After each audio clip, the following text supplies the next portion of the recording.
उत्सव मुखर थिला स्कूल परिसर सांग साथी पिलामानंक साथीरे गीतर ताले ताले नाचुथिले नवम श्रेणीर छात्र प्रियांशु। हठात छाती जंत्रणा अनुभव करिबारु तळे पड़ी जाइतिले।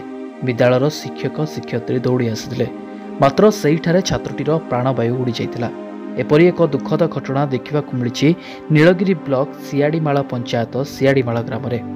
ग्रामर लक्ष्मीनारायण दास बाबूंकर 14 वर्षीय पुओ प्रियांश प्रियतम निकटस्थ चढ़िता राधमाधव जीव हाईस्कल नवम श्रेणी में पढ़ुवा बेले आज गणेश चतुर्थी अवसर में घर गाधे पाधे गजानन पूजा सामिल होते। पूजा सारी हठात सांगसाथी खेलुवा बेले हठात गणेश विग्रह सम्मुख में पड़ जाते। घटनास्थल में प्राणवायु उड़ी जाइथिबा बेले सांगसाथी और विद्यालय शिक्षक शिक्षयित्री एवं परिवार लोके दुखरे म्रियमाण होई पड़िछन्ति। बापा लक्ष्मीनारायण एवं माँ मालती दास बाबूंकर दुई पुत्र मध्यरु प्रियांश बड़ पुओ थिले। एभଳି दुखद घटना प्रचारित हेबा परे अंचल में शोकर छाया खेली जाइछि। नीलगिरी सरोज कुमार बारिक रिपोर्ट, अभय न्यूज ओडिशा।